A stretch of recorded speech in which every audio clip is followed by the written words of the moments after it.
Hero டாக்கீஸ்க்கு வந்து நன்றி. செம்ம ஆஃபர் ஒன்று போட்டிருக்காங்க. வெளிநாடு வாழ் தமிழர் நீங்கள் அப்படின்னா கபாலி அப்படின்னு மட்டும் கூப்பன் கோடை வந்து யூஸ் பண்ணுங்கள். 1 வருஷம் சப்ஸ்கிரிப்ஷன், அதுக்கு வந்து நீங்கள் வெறும் 6 மாத கட்டணம் கொடுத்தா போதும். இந்த கோடை யூஸ் பண்ணீங்கன்னா 6 மாதம் கம்ப்ளீட்டாக ஃப்ரீ. 6 மாதம் ஜாலியாக வந்து படத்தை பார்த்து என்ஜாய் பண்ணுங்கள். அண்ட் ஹீரோ டாக்கீஸ்க்கு வந்து எதுக்கு நன்றி அப்படின்னா, இந்த மாதிரி பழைய படங்களுடைய டேட்டா பேஸ் கொடுத்து பார்த்து உங்களுக்கு பிடிச்ச படத்தை வந்து விமர்சனம் பண்ணுங்கள் அப்படின்னு வந்து கொடுத்துருக்காங்க.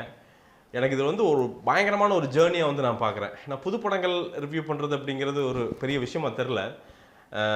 நிறைய ரெஃபரன்சஸ் இருக்குது. பட் பழைய படமும் வந்து உண்மையாக ஹெட்ஃபோன் போட்டுட்டு உட்காந்து பார்க்கும்போது வந்து ஏகப்பட்ட விஷயங்கள் வந்து சினிமாவை பற்றி வந்து நம்ம படிக்க முடியுது, நம்ம தெரிஞ்சிக்க முடியுது.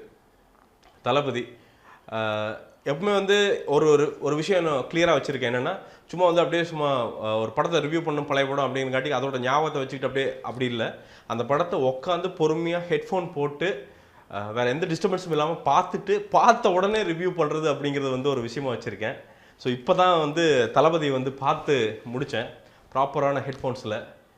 பல இலக்கணங்கள், அதாவது வந்து இந்த படம் அப்படிங்கிறது வந்து ஒரு ஃபிலிம் ஸ்கூலில் வந்து ஒரு பாடமாக்கலாம். அவ்வளவு விஷயங்கள் வந்து இந்த படத்துக்குள்ளே இருக்குது அப்படிங்கிறது வந்து இப்போ தான் என்னால் உணர முடிந்தது. நிறையா தாட்டு வந்து நான் டிவியில் பார்த்துருக்கோம், பெரிய ஸ்க்ரீனில் கூட பார்த்துருக்கோம், காலேஜெல்லாம் கூட பெரிய ஸ்க்ரீனில் போட்டிருக்காங்க. பட் அன்றைக்கெல்லாம் வந்து இவ்வளோ உன்னிப்பாக கவனிக்கல.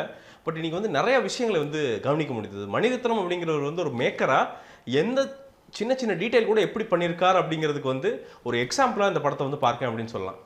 கபாலிக்கும் தளபதிக்கும் நிறைய வந்து ஒற்றுமை இருக்குது. என்னென்னா, ரஜினிகாந்தாக நடித்த படம் அப்படின்னா இந்த 2 படங்கள் அப்படின்னு சொல்லிடலாம். தளபதிக்கு அப்புறம் பார்த்தீங்கன்னா ரஜினிகாந்த் அப்படிங்கிறவர் வந்து ஒரு பிராண்ட் ஆகிட்டார். அதுக்கப்புறம் அவரை வச்சு அந்த கமர்ஷியல் குதிரைகள் தான் வந்து ஓடிச்சு.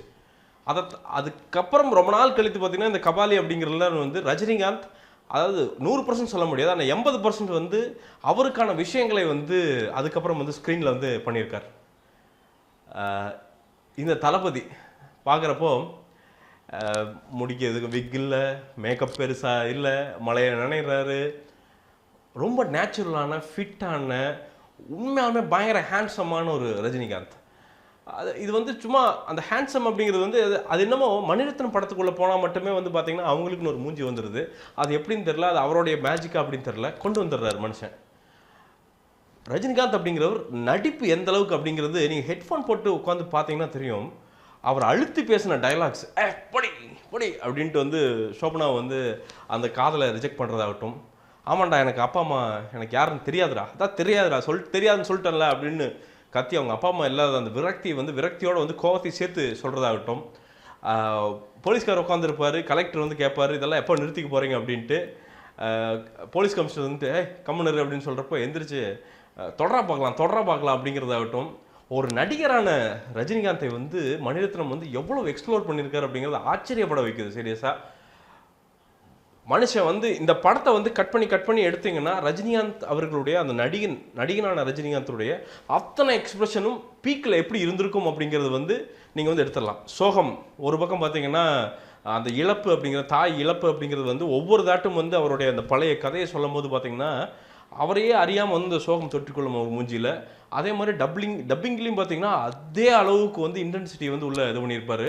கோவம், ஃபார் எக்ஸாம்பிள் மம்முட்டி எதிர்க்கும் போது வர கோவமாகட்டும், அதுக்கப்புறம் சேர்ந்துட்டு மம்முட்டி ஒருத்தன் வந்து கொலை பண்ண ட்ரை பண்ணுறப்ப அதை எதிர்க்கிறதாகட்டும், அப்போ வர பயங்கர ஒரு கோவம், பாசமாக வந்து அரவிந்த் சாமி கிட்ட வந்து பேசுகிறதாகட்டும், மனுஷன் அதான் என்ன வந்து ரஜினிகாந்த் பண்ண முடியாது. ஏன் இவங்களாம் வந்து சூப்பர் ஸ்டார் அப்படிங்கிறவர் ஏன் சூப்பர் ஸ்டார்னார்?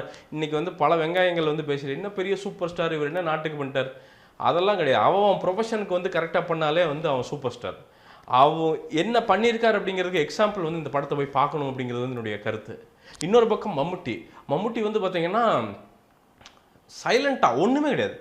அப்படியே அந்த தேவராஜ் அப்படிங்கிறவர் வந்து நிஜமாக ஒரு டான் வந்து அந்த 1990s இருந்தானா எப்படி இருந்திருப்பான் அப்படிங்கிறதுக்கு அதோட ஒரு எக்ஸாம்பிள் வேண்டாம். ஆனால் என்னென்னா, அது வந்து மம்முட்டி அவர்கள் மட்டுமே கிடையாது, மணிரத்னத்துடைய எக்ஸிக்யூஷன். ஒரு கார்லேருந்து அப்படி வந்து இறங்குறதுக்கு முன்னாடி அந்த கதவை திறக்கும் போதே எவனோ ஒருத்தன் பெருசாக டான் வரான்டா அப்படிங்கிறத வந்து எஸ்டாப்ளிஷ் பண்ணுறாரு பார்த்தீங்களா, அது மணிரத்னம். ஒரு ஹாஸ்பிட்டலுக்குள்ளே போகும்போது நீங்கள் இது வந்து விசிட்டர் ஹவுஸ் இல்லை அப்படின்னு டாக்டர் சொல்லும்போது மேலேருந்து கம்பவுண்டர் ஓடி வந்து சார் அப்படின்ட்டு சொல்லும்போது அங்கே அந்த டானை வந்து எஸ்டாப்ளிஷ் பண்ணுறது பாருங்கள், அது மணிரத்னம். எல்லாரும் சொல்கிறாங்க மணிரத்னம் வந்து ஒரு ஒரு வார்த்தை தான் என்ன எப்படியாச்சு அப்படி தான் பேசுகிறாங்க. இந்த படத்தை உண்மையாக ஹெட்ஃபோன் போட்டு ப்ராப்பராக டப்பிங் மட்டும் நீங்கள் கவனிச்சிங்க அப்படின்னா உண்மையாலுமே தேவையான டைலாக்ஸ் அதுதான். உண்மையாலுமே அந்த சுச்சுவேஷனில் இருந்தால் அதை தாண்டி வந்து ஒரு வார்த்தை கூட நம்ம பேச மாட்டோம். அவ்வளோ அழகான மணிமணியான டைலாக்ஸ். ஒவ்வொரு டைலாகும் பார்த்தீங்கன்னா போய் பொண்ணு கேட்குறப்ப சொல்லுவார் பாருங்க, இன்றைக்கெல்லாம் அந்த டைலாகை வைக்க முடியுமான்னு தெரில. ஒரு கயிறு தான் ஏன் வித்தியாசம். அதாவது வந்து சோபனுடைய அப்பா வந்து ஐயர். ஸோ இவர் மம்முட்டி போய் பொண்ணு கேட்க போவார். வித்தியாசம் என்னை விட நம்ம எல்லாத்துல விட தேவா ரொம்ப நல்லவன் அப்படின்னு சொல்கிறப்போ வந்து இந்த ஜாதியெல்லாம் படுறா ஒரு மனுஷனோட மனசை பாடுறா அப்படின்னு வந்து ஒரு சின்ன புரட்சி வச்சு ஜாலியாக போயிருக்காரு மணிரத்னம் அவர்கள். இதுக்கெல்லாம் அன்றைக்கி ஸ்பேஸ் இருந்திருக்குது அப்படிங்கிறது வந்து எனக்கு ரொம்ப ஆச்சரியமாக இருந்தது. இதெல்லாம் நம்ம கவனிக்காம விட்டுட்டோமே அப்படிங்கிறதும் ஒரு சோகமாக இருந்தது. பட் ஃபார்ச்சுனேட்லி அட்லீஸ்ட் இப்போ அது வந்து கவனிச்சோம் அப்படின்னு சொல்லலாம். இளையராஜாவுடைய இசை அதுவும் அதே மாதிரி தான். ஒரு புத்தகமே வெளியிடலாம். ஒரு சோக சீனுக்கு எப்படி பண்ணணும், ஒரு டான் அப்படின்னா வர்ற சீனுக்கு எப்படி பண்ணணும், ஒரு சுச்சுவேஷன் சாங் அப்படிங்கிறது வந்து எப்படி வந்து சுச்சுவேஷன் வைக்கணும், அது சுச்சுவேஷனுக்காண்டி எப்படி மியூசிக் பண்ணணும். ஒரு படத்தோட உட்காந்து ப்ராப்பரான ஹெட்ஃபோன்ஸில் கேட்டால் இப்பயே நமக்கு இப்படி பண்ணுது. மொத வெர்ஷன் ஃபஸ்ட்டு ஷோ பார்த்தவனுக்கு எப்படி இருந்திருக்கும் அப்படின்னு யோசிக்க தோணுது. நான் கண்டிப்பாக வந்து யாராவது ஒருத்தர் வந்து ஃபஸ்ட் ஷோ பார்த்தவங்க தளபதியெல்லாம் வந்து ஜஸ்ட்டு அந்த அவங்க எப்படி அதை வந்து அனுபவிச்சாங்க அப்படின்னு கேட்டாலே வந்து சந்தோஷம் வந்துடும்னு நினைக்கிறேன். அதுதான் பின்னணி இசை அப்படின்ட்டு இன்றைக்கி வந்து போட்டு பின்னி நம்ம காதை பின்னுற பின்னணி இசையெல்லாம் இல்லை. இன்றைக்கி உண்மையாலுமே நேர்த்தியான ரொம்ப அப்படியே தங்கத்தில் வந்து வார்த்தெடுத்த மாதிரி ஒரு பின்னணி இசை மனுஷன் இளையராஜா அவர்கள் போட்டிருக்கார். அதான் இதை வந்து தனியாக ஒரு புக் எழுதணும்னா எழுதலாம். இது வந்து இப்படி தான் இருக்கணும் அப்படின்னு இலக்கணம் அப்படிங்கிறது வந்து உள்ளே இருக்குது அப்படின்னு சொல்லிடலாம். ஒரு படம் அப்படின்னா லோ பட்ஜெட்டில் அந்த ஷார்ட்ஸ் எல்லாம் பார்த்தீங்கன்னு வச்சுங்களேன், நிறைய பார்த்தீங்கன்னா ஊட்டியில் தான் அந்த ஊட்டி ஷூட்டிங் ஸ்பாட்டில் தான் எடுத்திருக்காங்க. அதுக்கப்புறம் அப்படியே வருது, செட்டு போகுது, எல்லாமே ஒரு முக்கால்வாசி பார்த்தீங்கன்னா செட்டு வீடு அவுட்டோர். அப்போவுமே பார்த்தீங்கன்னா அன்றைக்கி வந்து மணிரத்னம் அவர்கள் வந்து கேட்டால் என்ன வேணாலும் தந்திருப்பாங்க. ஆனால் அன்றைக்குமே வந்து அந்த பட்ஜெட்டுக்குள்ளே கரெக்டாக படத்தை வந்து எடுத்து முடித்திருக்கிறார் மணிரத்னம் அவர்கள். அதாவது செட்டோ ஒரு பெரிய வந்து லொக்கேஷனோ தேவையில்லை. ஷார்ட் நாம் எப்படி வைக்கிறோம், அதில் டயலாக்ஸ் எப்படி இருக்குது, அதில் வர கேரக்டர்களுக்கு நாம் எவ்வளோ தூரம் டிஃபைன் பண்ணியிருக்கோம், இதுக்கு எல்லாத்துக்கும் வந்து அன்றைக்கே எடுத்துக்காட்டாக ஒன்று பண்ணிட்டு போயிட்டார். எனக்கு தெரிஞ்ச தளபதி தான் இப்போ வர்ற ஒரு 1000 டான் படங்களுக்கான முதல் இன்ஸ்பிரேஷன் அப்படிங்கிறது தளபதியாக தான் இருக்கும் அப்படின்னு நான் நினைக்கிறேன். ஏன்னால் அவ்வளவு சூப்பராக வந்து இழைச்சிருக்கார். அதாவது இன்னைக்கு வந்து ஃபிலிம் ரோல் இல்லாத வந்து நான் வந்து ரொம்ப சோகப்படுறேன். நான் அன்றைக்கி மாதிரி இன்றைக்கும் ஃபிலிம் ரோல் இருந்தது அப்படின்னா மேபி இன்னும் கொஞ்சம் சின்சியராக இந்த ஷார்ட்ஸ் வைக்கிறது இதெல்லாம் வந்து இன்னும் கொஞ்சம் சின்சியராக இருந்திருப்பாங்களோ அப்படின்னு வந்து எனக்கு தோணுது. ஏன்னால் அவ்வளவு சின்சியராக ஒவ்வொரு ஷார்ட்டும் வந்து வச்சு அந்த டீம் ஒர்க் பண்ணியிருக்கிறது நம்மளால் பார்க்க முடியுது. ஒரு எக்ஸாம்பிள், அந்த பின்னாடி கதிரவன் மறையிறப்ப பார்த்தீங்கன்னா அப்படியே அந்த மூஞ்சியில் வந்து அவர் அந்த கதிரவன் ஒளிப்படும். அந்த ஒளி அப்படிங்கிறது வந்து லைட்டிங் தான் ஆப்வியஸ்லி. ஆனால் அந்த ஷாட்டு மாதிரி இன்றைக்கி ஒரு ஷாட் வைக்கிறதுக்கு வந்து நிறைய ஆட்கள் இல்லை. அப்படி கோர்க்கிறது அதுதான் வந்து மணிரத்னம் அப்படின்னு நினைக்கிறேன். இன்னொரு பக்கம் பார்த்தீங்கன்னா ஜெமினி கணேசன் பெற்றோராக கேரக்டர்ஸு இவங்க, அதான் இது எப்படி சொல்கிறதுங்க, ஜெய்சங்கர் ஜெமினி கணேசனில் ஜெய்சங்கர் அவங்க ஒய்ஃபு அவங்க பார்த்தீங்கன்னா ஒரு சோகத்தை வந்து அப்படியே அந்த ஒரு பெற்றோரை வந்து அந்த சோகம் வந்து கேரி ஆகிட்டே போகும். போகி பண்டிகை அப்போ வந்து பழையன கழிதல் புதியன புகுதல், அன்னைக்கு தான் ரஜினிகாந்தை வந்து தூக்கி வீசியிருப்பாங்க. இப்படி உள்ள வந்து அண்டு ரஜினிகாந்தை வந்து மறுக்கிறது அவங்க அப்பா, அதாவது சோபனாவோட அப்பா மறுக்கிறது வந்து அவங்க ஜாதி இல்லை அப்படிங்கிறக்காண்டி மறுப்பார். ஆனால் ரஜினிகாந்த் ஆக்சுவலாக அவங்க ஜாதி. இப்படி உள்ள வந்து எவ்வளோ விஷயம் வந்து விளையாடி இருக்காரு பாருங்க மணிரத்னம் அவர்கள். ஸோ இது வந்து ஆக்சுவலாக நீங்கள் வந்து ஒரு படமாக நீங்கள் பார்க்கல அப்படின்னா தயவுசெய்து உட்காந்து ஒரு ப்ராப்பரான ஹெட்ஃபோன்ஸில் போட்டு உட்காந்து பாருங்கள். It is not about Rajinikanth அப்படிங்கிற ஒரு நடிகன் என்ன பண்ணியிருக்கான் அப்படிங்கிறதுக்கு இதோட ஒரு எக்ஸாம்பிள் எதுவுமே கிடையாது. போய் உட்காந்து பார்த்து அவருடைய அந்த மாசை நீங்கள் பார்த்துருப்பீங்க.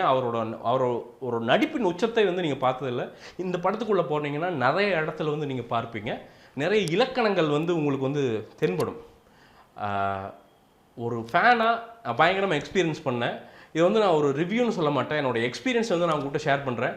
உங்களுக்கும் அதே இன்டென்சிட்டியோடு தான் வந்து நீங்களும் வந்து உங்கள் ஃப்ரெண்ட்ஸ்கிட்ட ஷேர் பண்ணுவீங்க. நீங்கள் இந்த படத்தை வந்து உன்னிப்பாக கவனிக்கலைன்னா தயவுசெய்து ஒரு ட்ரை பண்ணி பாருங்கள், சூப்பராக இருக்கும்.